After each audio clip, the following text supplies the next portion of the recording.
So here's what we're going to do to begin. We're going to play a good old-fashioned game of One Gotta Go, Pet Edition this time. So here's One Gotta Go. If you don't know the game One Gotta Go, this is how it works. One Gotta Go works like this. I'm going to give you 3 options. You have to choose one to get rid of. Not kill, because these are pets. But one has got to go. So here are your options. Dogs, cats, fish. Oh, wow. It's like everybody says fish. Are there any fish people in the room? Oh, we got some fish people, some fish love in the room. Beautiful. You raise your hand real high. What kind of fish do you have? This man's got a goldfish. I respect that. Goldfish, the quintessential cat classic pet fish. Okay, now we're going to make it a little bit more difficult. This is Pet Edition round 2. One gotta go. Iguana, horse, bird. Okay, wait. Let's just all quiet down. If you picked iguana, raise your hand. Okay, that's a good amount. Okay. What about horse people? Wait. Horse gotta go, people. This man is raising his hand real high. He had a bad experience with a horse. I respect that. Falling off a horse is not fun. And then, wait, what was the last one I said? I forget. Oh, bird. Who said bird gotta go? Okay. Who just made that noise? Danny. That was incredibly accurate. Nice. Well, thank you for playing my game. I want to, honestly, I just wanted to play that because it was fun. No, I want to open by talking about a movie about a dog. I think I have a picture of it. John Wick. John Wick Chapter 5 is coming.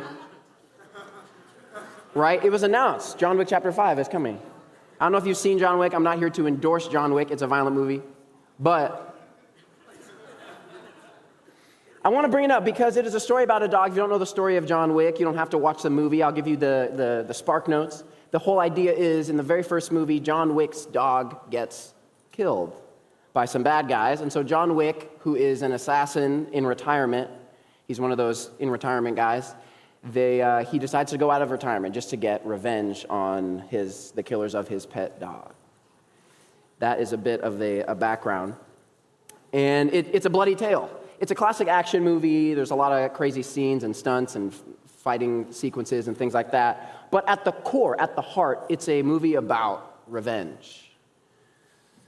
And really, it's not the first. It's really the latest in a long line of movies about revenge, of stories about revenge that we tell ourselves that as a human people, we seem to love stories about revenge. From Gladiator to The Godfather, the stories we tell on the biggest screens in the world are often full of revenge. And I just have found that interesting recently. Even some of the most noble and upright heroes we can even imagine, right? Superheroes, even their stories are full of revenge. Perhaps this is old news now, but years ago when the movie Captain America Civil War came out, some of you guys remember that iconic line between Iron Man and Captain America where Captain America says, "Hey, this isn't going to change what happened." And Iron Man says, "Y'all remember? I don't care." Oh, I heard it. "I don't care. He killed my mom."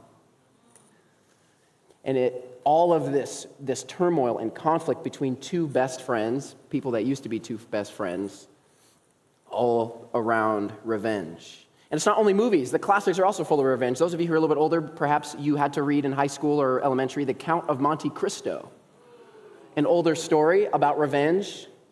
The Count, our main character, he's imprisoned wrongly for 14 years, and for 14 years he plans his revenge. Every single day, planning and scheming. And the way he enacts his revenge is meticulous. It's incredible. It's borderline flawless. And in some way, we almost applaud him, just how intense, bless you, how intensely he plans and plots his revenge. Even going older than the classics, one of the oldest stories of all time, the Epic of Gilgamesh, perhaps you've heard of it. Eden, I know you've heard of it, brother. The Epic of Gilgamesh, it is maybe one of the oldest stories that we even have recorded in human history. written approximately 2100 BCE. It's all about revenge. Gilgamesh decides to get revenge against death. Pretty interesting. So all of it is around revenge, and I feel like the more we watch movies like John Wick, the more we internalize stories like the ones I've mentioned, the more that I have come to think, man, this is speaking to something deep within the human story, I think, right? We have a deep human longing for justice, right? I don't know where you're from, I don't care where you're from, like what culture, what space, maybe where you grew up.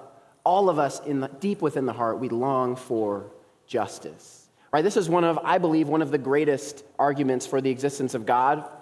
I would argue is that deep within our heart, we all long, when injustice happens in the world, we are craving for it to be made right again. It feels wrong. It feels anti-human in some sense. And so though we all long for justice, something interesting happens in the human heart. And this is what I want to talk about today for just a few minutes. We all long for justice, but all too often our justice turns into revenge.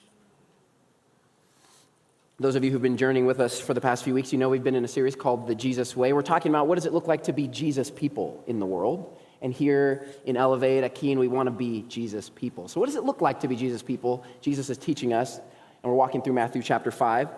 And so I want to dive into Matthew chapter 5, verse 39. You can read along with me on the screen. It says, "You have heard that it was said, an eye for an eye and a tooth for a tooth. But I say to you, do not resist the one who is evil. But if anyone slaps you on the right cheek, turn to him the other also. And if anyone would sue you and take your tunic, let him have your cloak as well." And then I think there's a little bit more. Yeah, if anyone forces you to go 1 mile, go with him 2 miles. Give to the one who begs from you, and do not refuse the one who would borrow from you. Classic teaching of Jesus, turn the other cheek. Those of us who grew up in church, we've probably heard it many, many times growing up. Perhaps you memorized it in a memory verse along the way. Turn the other cheek. It evokes a powerful image that Jesus paints in response to being oppressed, harmed, hurt, to being in conflict with someone else. He says, hey, don't respond like them. Respond in a different way. But I think maybe there's a little bit more that Jesus is doing here. Because I think the temptation, perhaps, is for us to think that Jesus is saying, hey, maybe just be like a doormat a little bit. At least that's always how maybe I've heard it taught in the past, is like, hey, if someone attacks you, just let them do it to you. Now, we can, on the one hand, spiritualize this, I would say, and there's a holy assent to nonviolence hidden within this conflict that I think is really, really compelling, and we see it throughout history, different spaces. We'll talk about that in a minute. But on the other hand, what do we do in cases where someone is perhaps abused? Someone is perhaps harmed? We are living in a time where there are more slaves now worldwide than there have ever been in the history of the human being. Worldwide, right? What do we do in those cases? Is Jesus saying for the slave to let the captor abuse them? Is that what he's saying? What is he saying when he means turn the other cheek?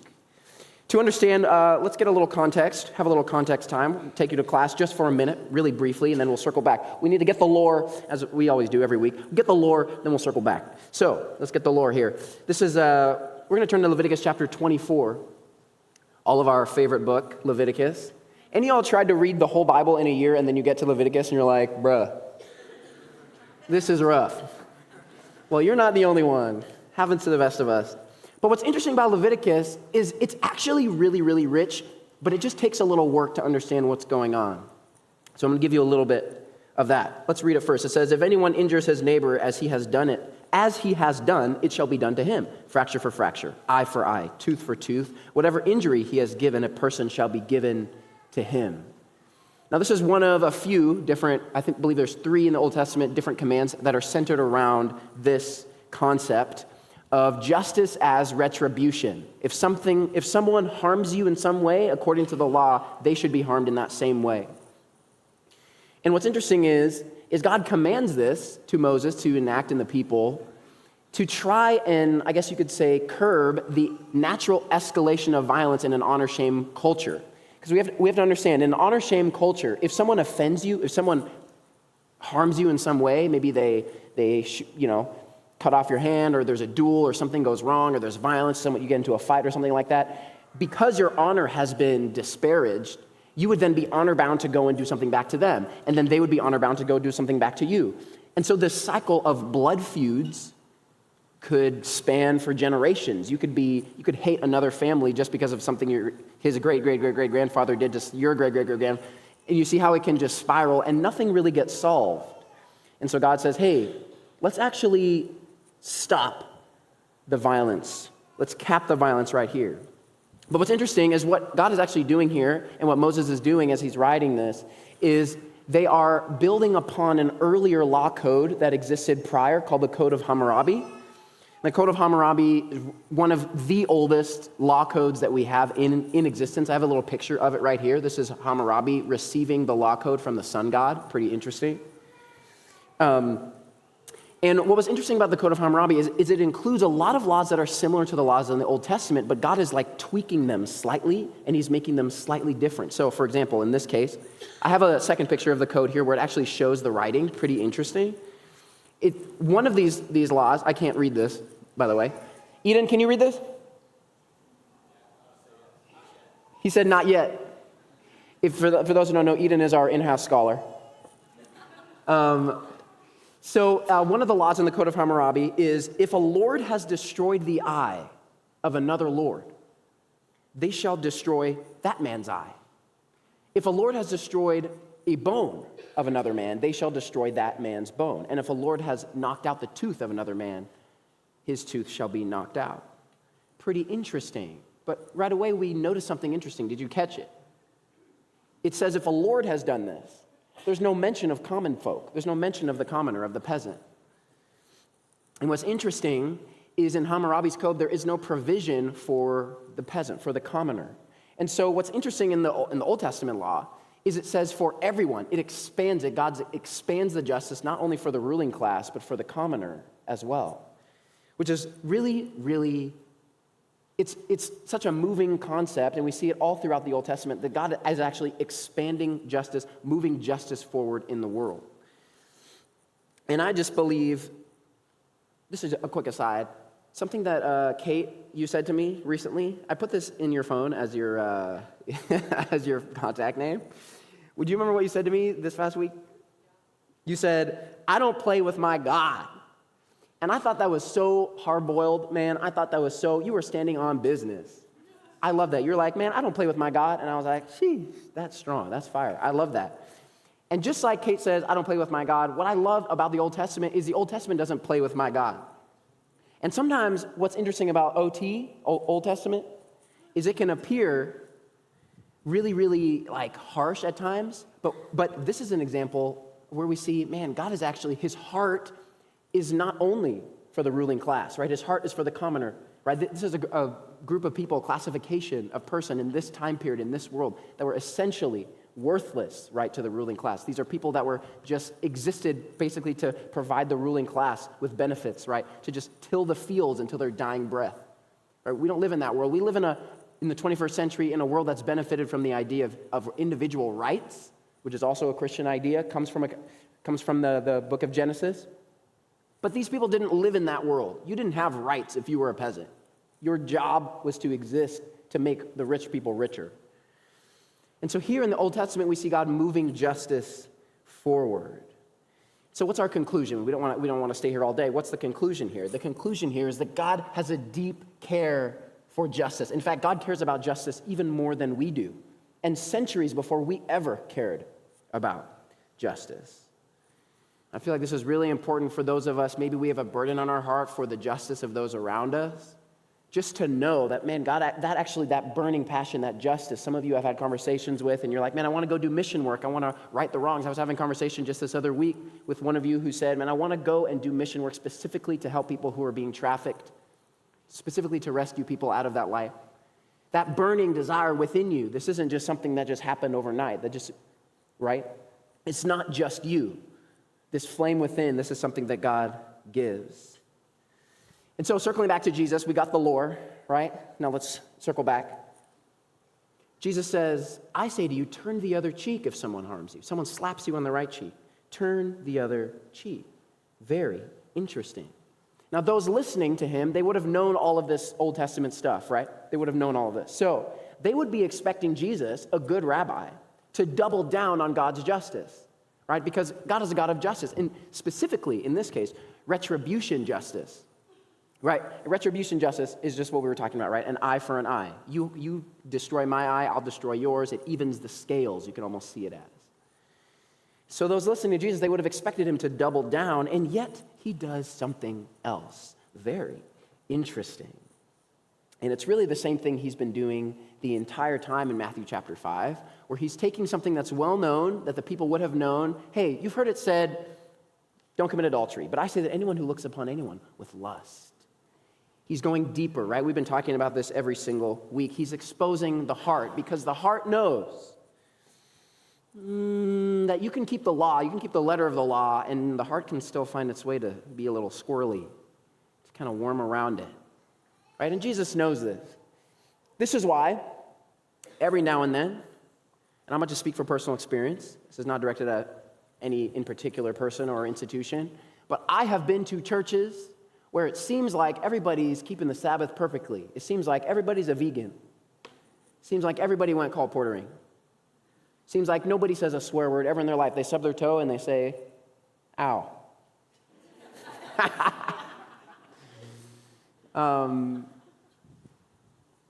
And yet sometimes those spaces can be the coldest spaces of all.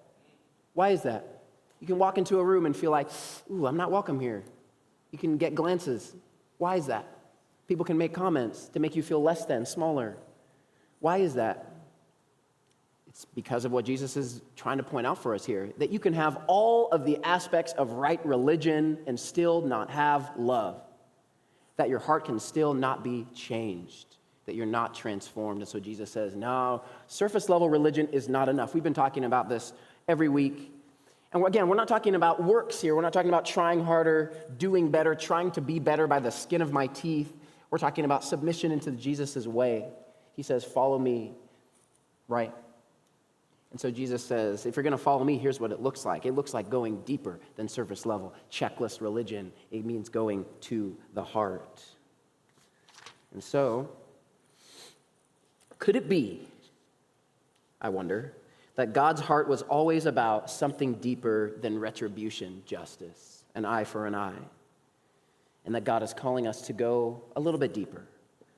And I really see that. I think Jesus is making the case that Jesus' way people go beyond retribution, justice, into something deeper. But here's the question: what does that look like? For the next few minutes, couple minutes, as I begin to wind down, I would like to show you very briefly one example. Jesus says, Matthew chapter 5, verse 39, he says, but I say to you, do not resist the one who is evil, but if anyone slaps you on the right cheek, turn to him the other also.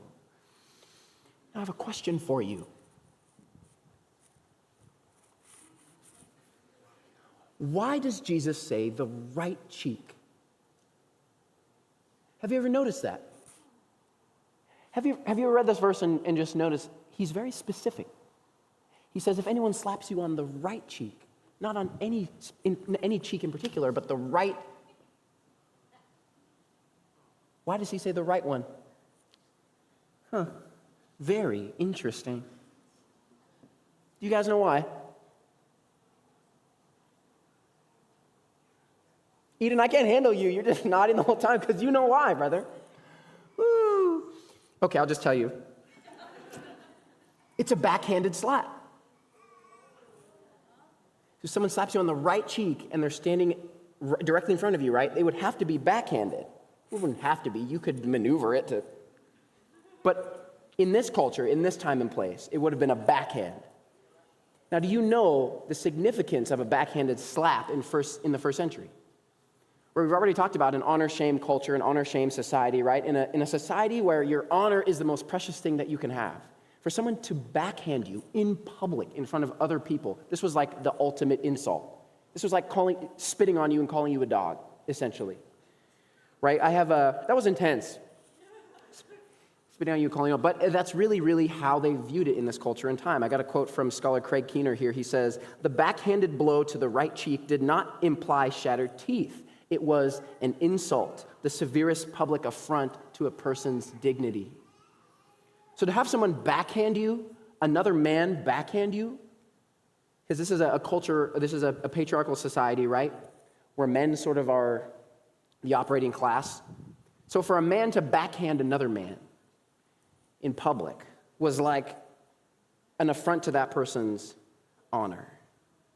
So let's circle back. Why does Jesus say, turn the other cheek then? Turn the other cheek. Someone backhands you on the right. Essentially, in our translation, if someone backhands you on the right cheek, give to them the other cheek to turn. Now again, I had always heard this taught as if this is Jesus' passive way of nonviolence. And I don't think it's not that. But it seems like he's doing something else. He's doing something a little bit more. And I think this is really, really important because I think we could perhaps take away that Jesus is saying for us to simply let harms happen to us and that would be the end in and of itself. And again, I think I just have to reiterate, to the abuse victim, the wife living in fear of her husband, who's an elder in the church, whatever it may be, prominent person, but at home she's afraid. To the person bullied constantly at school. And I know in a room this size, there is a person in this room, or at least one, who perhaps has felt fear in their life, who perhaps has felt like they were bullied, like they were attacked. If that is you, I would just like to say, first of all, I'm so glad you're here, and you are seen here in this space, and you're not alone. And I don't think Jesus is saying for you to simply cower and let this person harm you. What I think is going on here is something else. So Jesus says, turn to him the other cheek, to the left cheek. What does this mean? Well, this would force the other person, they would have to switch from the backhand to the front hand slap, right? If we're talking about left cheek. So if they switch to the front hand slap in this culture and time was a slap of equals. This was a slap of equal standing between men. So what we have here going on isn't Jesus just saying, hey, be passive, someone harms you, just let them harm you, and in the letting them harm you somehow it'll change things. He's saying that this is actually a form of resistance. Why? It's a form of resistance, but it's not the same type of resistance. It's not retribution resistance. Jesus is saying, no, the Jesus way is different. It's a calling to go a third way. It's not being a doormat, and it's not just being violent like they are to continue the cycle of violence, but it's actually a third way. It's something else. It's something in the middle. And so what Jesus says, turn the other cheek, force them to actually slap you on the left-hand side, which would force them to use an open hand, which would force them to treat you as an equal. Essentially, it would force them to confront within themselves their own perspective. It essentially confronts them and forces them to recognize your dignity and humanity as a person. And so what is Jesus getting at? Let's tie a bow on it. I think that Jesus is saying that Jesus way people champion creative, nonviolent resistance. As you can see, my slide is a little sketch. It's a little sus. I think Jesus is saying, man, we need to be champions of nonviolent resistance, but creatively, like have creative methods of resisting nonviolently, and this will, in effect, confront the other party and force them to acknowledge in the ways that they have dehumanized us. A good example of this, as we wind up here, was in Birmingham, 1963. A lot of you recognize this picture, perhaps. There were some of you in the room who were alive in 1963. Perhaps you remember. This time was a time of deep racial tension in the United States. And so, in an attempt, to show the world that they too had human dignity, the folk here who marched in the Children's March in Birmingham, they enacted a nonviolent march of protest. And as you can see, the response was violent. The response was met with violence. It was met as they were brutally sprayed down with fire hoses. And what's interesting from what I've read, the accounts that I've read, that this was actually televised. And it was in it being televised that the conscience of the nation began to shift. That people began to see, man, something is not right here. These people aren't even fighting back. They're not doing it. They're not harming anyone. And yet they're being so brutally mistreated. There's a sign from one of the protesters that I saw in this march. It was a black man, and he had this white sign, and in big, bold black letters, it said a simple phrase. It said, "I am a man." I think that's a little bit of what Jesus was talking about. That if we could find creative, nonviolent ways to protest, non-destructive ways, that it would actually change the heart of those who were harming us. But this is the hardest part of it all, is that this actually requires something really difficult, but it's really what Jesus has been saying the whole time. It requires love. You have to actually love the person harming you to do this. And that's why I believe Jesus immediately after this portion, we'll cover this not next week, but the week after, Jesus says you have to love your enemies. And I think that's why, because in order to actually enact this type of creative, nonviolent protest, you have to actually love the person harming you. And so perhaps that's the calling for us today. I don't know what your life is like, the relationships you have swirling around, but I know that if your family is anything like my family, if your friend circle is anything like mine, if your internet is anything like my internet, we live in a world of fractured relationships, of tendencies of harm, places where I am harmed and I harm the other. And I think perhaps Jesus is calling us to go another way. I want to conclude by reading a quote from Martin Luther King Jr. This is from his book, Strength to Love. It ends with a quote that maybe you've heard before, but I want to read to you the part before it. He says, "Nonviolence is a powerful and just weapon which cuts without wounding and ennobles the man who wields it. It's a sword that heals. The ultimate weakness of violent retaliation is that it's a descending spiral, begetting the very thing it seeks to destroy. Instead of diminishing evil, it multiplies it. Through violence, you may murder the liar, but you cannot murder the lie, nor establish the truth. Through violence, you may murder the hater, but you do not murder hate. In fact, violence merely increases hate. Returning evil for evil multiplies evil, adding deeper darkness to a night devoid of stars.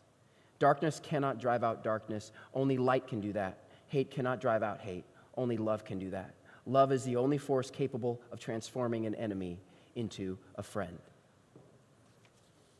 So I don't know if any of you have felt like you've had an enemy in the world before.